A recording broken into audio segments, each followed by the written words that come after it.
Chanel popped the champagne in that quiet office like my husband's death was a holiday sale. The cork snapped, the foam spilled, and my son didn't even flinch, just smiled like he'd already moved on from my grief. I stood there in black, hands folded, feeling like a guest at my own funeral. Before I begin, if you care about stories like mine, please like this video and subscribe. It means more to me than you know. My name is Evelyn Hart, and the day we read my husband's will was the day I learned the difference between family and people who share your last name. The attorney's office smelled like old paper and peppermint lozenges. A single lamp made the room feel smaller, like the walls were listening. My son, Caleb, sat back in his chair like he owned the air. His wife, Chanel, had that sharp kind of beauty that always looks like it's judging you. She wore black, yes, but it wasn't mourning black, it was winning black. "Let's make this quick," Caleb said, checking his watch. "I have meetings." Meetings? My husband, Leon, had been in the ground for 4 days. The attorney cleared his throat and began reading. Accounts, investments, vehicles. Caleb's knee bounced with impatience. Sheneb's fingers tapped the armrest like a countdown. I kept my eyes on a framed photo on the attorney's shelf, a little sailboat on calm water. I tried to imagine my own heart like that, quiet, unshaken, but I could feel my chest cracking in slow motion. Then came the house I cooked in, cried in, prayed in, the house where I wore my knees into the floor praying for my son's future when he was just a boy with scraped elbows and big dreams. Chanel leaned toward my ear. Her breath smelled faintly sweet, like sugar hiding something rotten. "Start packing, Evelyn," she whispered. 24 hours, personal things only. The rest goes. I didn't move. I didn't blink. I didn't give her the satisfaction. Because when you've been humiliated enough times in one lifetime, you learn how to go still. The attorney paused. He adjusted his glasses like he was bracing himself. "I'm sorry," he said softly. I missed the final line." Caleb's eyes narrowed. "What final line?" The attorney looked at me with something heavy in his gaze. Respect, maybe, or pity. "Leon did not leave the house to either of you. He left a recorded message." And in that moment, I felt the whole room tilt. Because my husband hadn't just left a will, he'd left a warning. But I had no idea what truth was waiting for me. When the screen flickered on, I stopped breathing for a second. Leon's face appeared, tired, pale, thinner than I remembered.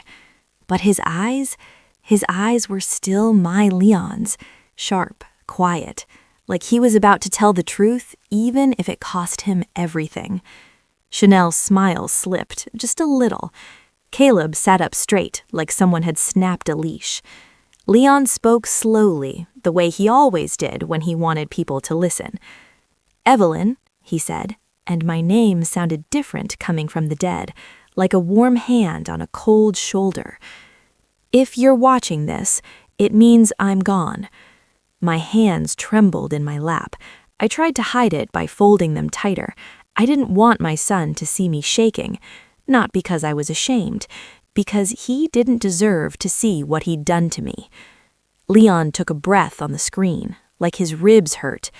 "Caleb," he said next, and the tone changed. Not anger, not yelling, just disappointment, the kind that makes you feel smaller than shouting ever could.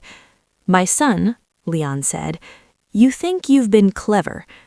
Caleb scoffed under his breath. Chanel rolled her eyes like this was an inconvenience. Leon continued, "You think the world belongs to you because you know the right people and speak the right way. But you have made a mistake, a big one." The attorney's office went quiet in a way I can only describe as sharp. Even the air felt stiff. Leon's gaze on the screen didn't wander. It was steady, like he was looking Caleb right in the eyes through time itself. "I am not leaving Evelyn a house.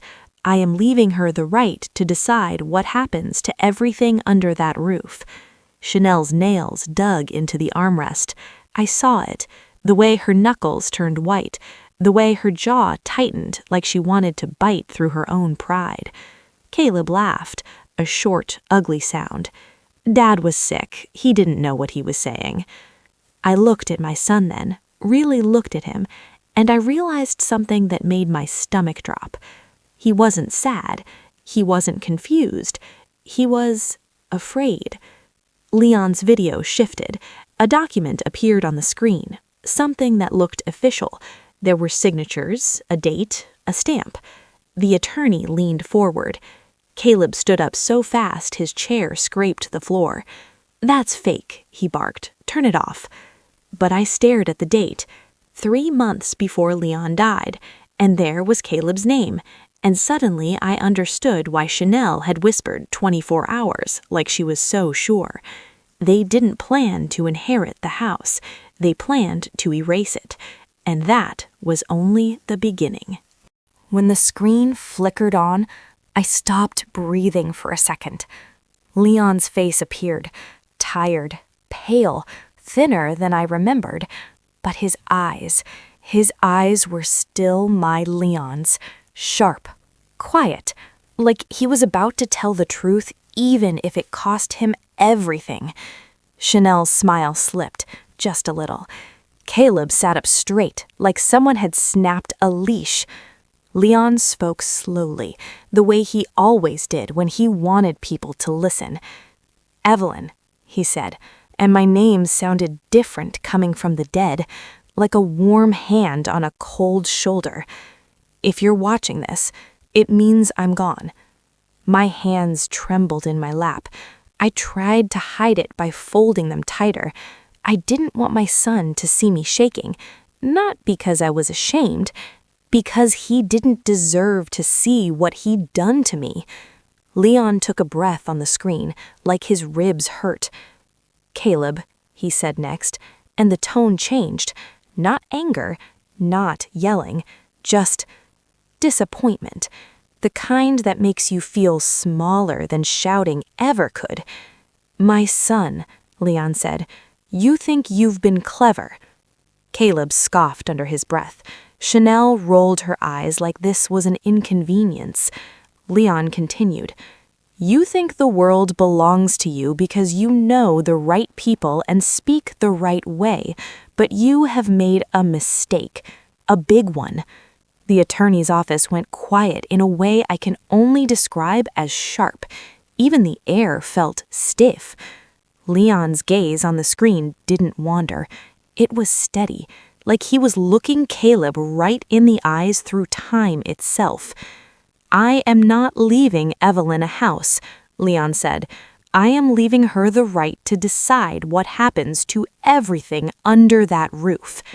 Chanel's nails dug into her armrest. I saw it. The way her knuckles turned white. The way her jaw tightened like she wanted to bite through her own pride. Caleb laughed, a short, ugly sound. Dad was sick. He didn't know what he was saying. I looked at my son then, really looked at him, and I realized something that made my stomach drop. He wasn't sad. He wasn't confused. He was afraid. Leon's video shifted. A document appeared on the screen, something that looked official. There were signatures, a date, a stamp. The attorney leaned forward. Caleb stood up so fast his chair scraped the floor. "That's fake. Turn it off." But I stared at the date. 3 months before Leon died, and there was Caleb's name. And suddenly I understood why Chanel had whispered 24 hours, like she was so sure. They didn't plan to inherit the house. They planned to erase it. And that was only the beginning. I sat back down with that envelope like it was a fragile animal. My hands shook so badly I had to press my wrists against the desk to steady them. The paper was thick. Leon always liked good paper. He said cheap things tore too easily, and life already did enough tearing. I broke the seal. Inside was a single key, small, brass, and a folded note. The note smelled like Leon's cologne. Not much, just a trace, enough to make my eyes burn. It read, "Evelyn, I'm sorry. I didn't protect you the way I should have. The answers are in box 12 at the community bank. And whatever you do, do not sign anything Caleb brings you, no matter how sweet he sounds." I read it twice, then 3 times. My husband, my Leon, was warning me from beyond the grave, which meant he'd seen something coming, something I hadn't. I wiped my face with the edge of my sleeve, not caring if I looked messy. I was alone. Leon was gone, and I was tired of pretending. That night, rain finally came. It tapped gently on the windows like a soft, relentless question. I barely slept. Every time I drifted off, I'd hear Chanel's whisper again. 24 hours.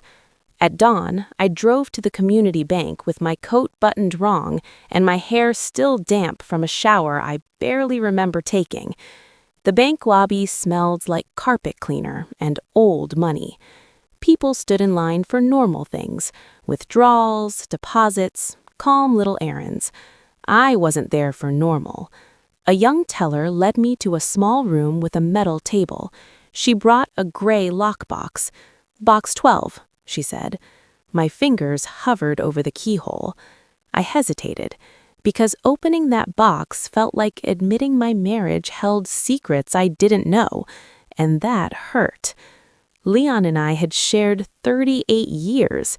We shared meals, bills, children, illnesses, laughter, arguments. How could there be something so big hiding in a bank box? But then I remembered Caleb's smile. Not a grieving smile, a winning one. I slid the key in and turned it. Click. The lid opened. Inside were folders, neat, labeled in Leon's handwriting. There was also a small flash drive, and tucked beneath it, a worn photograph of me holding Caleb as a baby. My throat closed. Leon had known I'd need to remember what love once looked like, so I wouldn't confuse it with what I was facing now. I opened the first folder. The label read, "Evelyn Financials," and as my eyes skimmed the first page, my blood turned cold, because there, in black ink, was my name, next to loans I never took, signatures I never wrote, debt I never knew existed. And suddenly, the humiliation in that attorney's office made sense. They weren't just trying to take my house, they were trying to bury me under it. But that was only the beginning. I left the bank with the folders pressed to my chest like armor. The sky was pale and sore-looking, the kind of morning that can't decide whether to brighten or break. In the car, I didn't start the engine right away.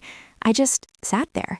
I stared at my hands on the steering wheel, hands that had braided Caleb's hair when he was small, hands that had packed his lunches, hands that had held Leon's hand as his breath got shallow near the end.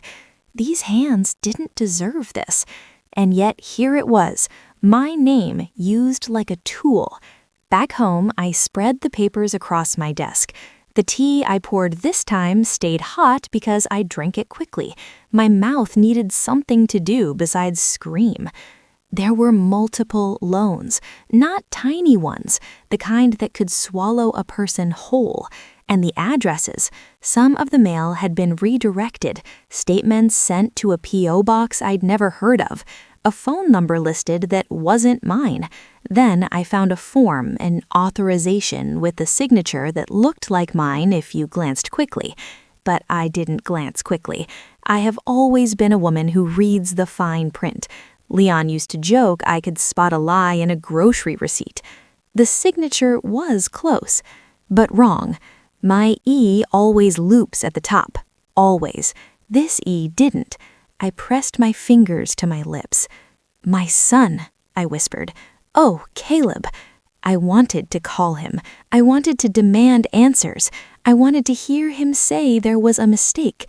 But deep down, I already knew, because Leon had written it in that note. Do not sign anything Caleb brings you, no matter how sweet he sounds. Sweet. That's what manipulation is, isn't it? Sugar on poison. By afternoon, my phone rang. Caleb's name lit up the screen. I stared at it until it stopped ringing, my heart thudding like a heavy footstep in an empty hallway. Then a text came through. Mom, let's talk. I can make this easy for you. Easy for you. As if my pain was a mess he could mop up. Then Chanel texted right after, no greeting, no softness. Pack your things, movers arrive tomorrow. I felt my face go hot, not from tears, from rage, so quiet it scared me. I walked through the house slowly, touching the walls, the door frames, the old spots Leon patched. The kitchen still smelled faintly like cinnamon from the last batch of bread I baked before he got sick. My feet remembered where every creaky floorboard was. This house wasn't just wood and paint, it was my life, and they wanted to erase it like it was clutter. That night, I plugged Leon's flash drive into my computer. One file sat there titled, The Truth, Watch This Last. I clicked it, and the screen went black for a moment. Then Leon's voice came through, low and steady. Evelyn, I need you to forgive me, because I kept something from you. And my stomach dropped. What came next shattered everything I believed. Leon's face appeared again, closer this time, like he leaned toward the camera because what he had to say was hard. I didn't tell you sooner because I was trying to fix it quietly, he said. I didn't want you to lose faith in our son, but I also couldn't leave you unprotected. My breath came out shaky. Leon continued. Caleb started borrowing money years ago. He told me it was for business, investments, opportunities. I wanted to believe him. I wanted to be proud, but the numbers didn't add up. The video shifted to screenshots, bank transfers, account changes, forms. And then Leon said the sentence that made my heart stop. He used your identity, Evelyn. Not once, not by accident, over and over. I covered my mouth with my hand like that could hold the sound in. The room spun, not fast, slow, like sinking. Leon's eyes on the screen looked wet. I confronted him, he admitted. He cried. He promised he would stop. He said he'd pay it back before you ever knew. And I believed him. I whispered, "Oh, Leon," because I heard the regret, the shame, the ache of a father who wanted his child to be good. Leon inhaled. Chanel knows too, he said, and worse, she encouraged it. She calls you old money, like you're a vault, not a mother. My hands went numb. All the times Chanel smiled at me, all the times she brought flowers and called me Mama Evelyn in that syrupy voice. It wasn't love. It was scouting. Leon's expression hardened. I changed the will because I saw what they planned. They weren't waiting for me to die to inherit. They were waiting for me to die so you'd have nobody to defend you. He paused. And I need you to hear me clearly, Evelyn. The house is not in Caleb's name. It is protected, but only if you do what I couldn't do. I leaned toward the screen like he could see me. Leon said, "Stop protecting him. Stop covering for him. Stop hoping he'll become the boy he used to be." My chest hurt like a bruise being pressed. Then he added, "There's another folder in the box, the one labeled Caleb, the paper trail. Take it to the right people. Not friends, not family, professionals." I sat back, stunned. Outside, the rain tapped gently against the window again, like it had been doing that for days, patient, persistent, like truth. I wanted to scream. I wanted to pray. I wanted to rewind life to the part where Caleb still held my hand when crossing the street. But I couldn't, because the truth was here now, and it wasn't asking permission to exist. My phone rang again. This time, Caleb's voicemail followed. "Mom, don't make this ugly." Ugly. As if what they'd done to me wasn't already a kind of ugliness that stains the soul. I stared at the dark hallway leading to the front door, and I realized they weren't just coming for my house, they were coming for my silence. But that was only the beginning. The next morning, footsteps echoed on my porch. Not heavy, not angry, polite, measured, like people who believe they are entitled to whatever sits behind your door. I looked through the curtain. Caleb stood there in a crisp coat, holding a folder like it was a peace offering. Chanel stood beside him, perfectly styled, her lipstick the color of dried roses. Behind them was a man with a tablet, professional, bored, ready to process me. My stomach turned. I opened the door, but I didn't step aside. Caleb's face softened into that familiar look, the one he used on teachers, managers, voters, the look that said, "Trust me." "Mom," he said gently, "we're not enemies. Let's not do this the hard way." Chanel smiled like a knife. The man with the tablet cleared his throat. "Mrs. Hart, we're just here to finalize transition documents, signatures only." I held my hands behind my back because I didn't trust them not to tremble. Caleb opened the folder and pulled out a form. "I already found you a place," he said warmly. "A nice apartment, elevator building, close to the park. You'll love it." Love it, like I was a child being sent to summer camp. I glanced down at the form. It was titled Voluntary Relinquishment, a waiver, a surrender dressed up as a favor. I looked at Caleb, my voice quiet. "And the loan's in my name, Caleb. The debt." His face twitched. Just once, but it was enough. Chanel's smile stiffened. Caleb chuckled nervously. "Mom, you're confused. You've been through a lot. Let's not get stuck on paperwork details." I nodded slowly, like a sweet old woman.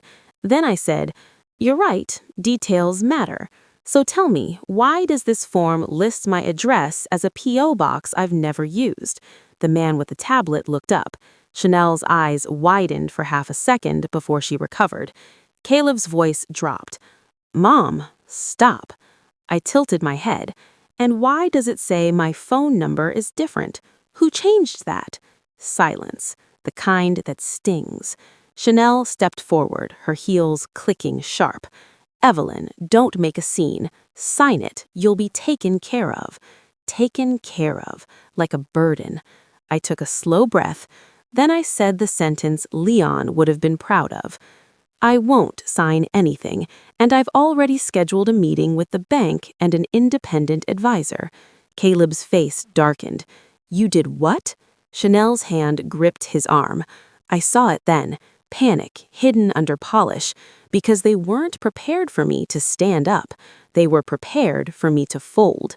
Caleb leaned close, voice low. "Mom, you don't know what you're doing." I met his eyes, and for the first time in years, I didn't search for my little boy inside him. I spoke to the man he'd become. "Oh," I whispered, "I know exactly what I'm doing." And the look on his face told me the real fight had just started. But that was only the beginning. After they left, my house felt colder. Not because of weather, because the last thread of "maybe he loves me" had snapped. I sat at the kitchen table with my hands around a lukewarm cup of tea. I watched the steam disappear and thought about how many times I warmed Caleb's hands when he was sick, how many nights I stayed up sewing buttons back on his school shirt. And now he wanted to sew my mouth shut. I didn't call friends, I didn't call family. I called professionals. I met with the bank first. I laid the documents out like evidence on a courthouse table. The manager's face tightened with every page. "This is serious," she said. I nodded. "I know." Then I met with an independent financial investigator recommended by the bank. Quiet man, kind eyes, sharp brain. He didn't pity me, and that mattered. He said, "Mrs. Hart, this has a pattern. Repeated identity misuse, coordinated redirection of statements. It's not accidental." I stared at the wall behind him. "It's my son." He didn't flinch. "I'm sorry." Sorry didn't fix it, but truth could. Over the next weeks, karma began doing what it does best. Not loudly, not dramatically, quietly. Emails started arriving from lenders, from compliance departments, from agencies asking for verification. Then Caleb called again. Not sweet this time. "Mom," he said, voice tight, "what did you do?" I sipped my tea slowly. I told the truth. "You're ruining me," he hissed. I almost laughed at the irony. Almost. "You ruined yourself," I said softly. Chanel tried too. She showed up alone one afternoon, holding a box of pastries like peace in a cardboard container. "I didn't know, I swear. Caleb handled everything." Her voice wobbled just enough to sound believable, but her eyes stayed dry. I said, "Chanel, I'm tired. Let's not pretend." She stared at me like she couldn't believe I wasn't buying the performance. Then her mask slipped. "Fine," she snapped. "You want to be a hero? Go ahead, but don't forget, you're alone." Alone. That word used to scare me. Now it felt like freedom. Because being alone is better than being surrounded by people who use you. A month later, a letter arrived addressed to Caleb's business. It wasn't from a client. It was from a regulatory department asking questions he couldn't charm his way out of. I held that letter, fingers trembling, not with fear, but with something like justice. And I whispered to the empty kitchen, "Leon, it's working." But I had no idea what truth was waiting for me next. One evening, the investigator called me. "Mrs. Hart," he said, "there's something else." My stomach tightened. "What?" He hesitated, the way people do when they're about to hand you pain. "There's a second beneficiary pattern," he said. "The money didn't just disappear into Caleb's business. Some of it went into assets under Chantel's name." I closed my eyes. Of course it did. The handbags, the vacations, the investment condo she bragged about at family dinners while I washed dishes in the background. I remembered her once saying, "Old houses are depressing. They smell like history." History. As if history wasn't the reason she had anything at all. The investigator continued. "Also, there was a transfer attempt on the house, but it failed due to a legal note your husband filed years ago." I sat up. "Leon filed something?" "Yes," he said, "a protection clause. The home couldn't be transferred without a secondary verification, something only you could complete." My throat tightened. Leon had protected me quietly, even when I didn't know I needed it. That night, I opened Leon's folder again, the one labeled Caleb, the paper trail. I went through it slowly, like walking barefoot over glass. And then I found a letter, not from a bank, not from a lender, from Leon, addressed to me. It was dated 2 years before he died. The letter said, "Evelyn, if Caleb ever turns on you, it won't be because you failed him. It will be because he learned to value comfort more than conscience, and that lesson didn't come from you." I read it over and over. Then I realized what Leon meant. There was someone else involved, someone who shaped Caleb's hunger, someone who taught him to take instead of earn. I thought about Caleb's uncle, Leon's brother, who always talked about smart shortcuts, who laughed at laws, who bragged about moving money. I remembered family gatherings where that uncle would pull Caleb aside and whisper like they were sharing secrets. I'd assumed it was harmless. I'd assumed wrong. The next week, the investigator confirmed it. Caleb had connections, people who helped structure things, people who pushed him, people who told him it was normal. It didn't excuse my son, but it explained the rot. And as the pieces lined up, I finally understood the opening hook, the champagne, the arrogance, the 24-hour deadline. They weren't celebrating inheritance, they were celebrating what they thought was the perfect crime. But I had Leon's proof, and now I had my own voice. What came next shattered everything I believed. The final meeting happened in a plain conference room at the bank. White walls, bright lights, a long table that felt too clean for the mess we were about to place on it. Caleb arrived first, jaw clenched, eyes darting like a cornered animal pretending it's not afraid. Chanel arrived a few minutes later, dressed like she was attending an interview, not the undoing of her own lies. I came in last, not because I wanted drama, because I needed them to see me walk in without rushing, without shrinking. I carried one folder, neat, calm. My hands were steady, and I saw it, the surprise on Caleb's face. He expected tears. He expected begging. He expected a mother. He didn't expect a woman who had finally stopped dying quietly. The bank representative began. The investigator spoke. The documents were presented. The signature comparisons. The statement redirections. The funds moving into Chanel's assets. Chanel's face turned pale. Caleb tried to talk his way out at first. Little jokes, little sighs, little misunderstandings. But facts don't care about charm. Then the bank representative said the words Caleb didn't want to hear. Mr. Hart, based on this evidence, we have no choice but to proceed with formal steps. Caleb stood abruptly. Mom, stop this. You're my mother. I looked at him for a long moment, and I felt something that surprised me. Not hatred, not even anger, just grief. The grief of realizing my boy had been replaced by a stranger wearing his face. I said softly, Caleb, I was your mother when I stayed up with you when you had fevers. I was your mother when I sold my jewelry so you could attend that program you wanted. I was your mother when I protected your name. My voice trembled once, but I didn't break.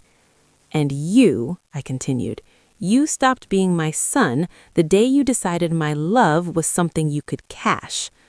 Chanel whispered, Evelyn, please. I turned to her. Don't. You don't get to call me by my name like you ever cared to learn my heart. Silence filled the room. Heavy. Honest. Caleb's eyes flashed. You're ruining everything. I nodded slowly. No, Caleb, I'm just refusing to ruin myself for you. When I stood up to leave, Caleb reached out, like he might grab my sleeve, like he might pull me back into the old pattern. But I stepped away. I walked out with my folder under my arm, and the hallway outside felt long and quiet, like the end of an era. But I had no idea what final truth was waiting at home. That evening, I returned to the house, the same house they tried to turn into a prize. The air inside smelled like lemon polish and old wood, the kind of smell that says, someone lived here with care. I made tea and sat in Leon's chair. The cup warmed my palms.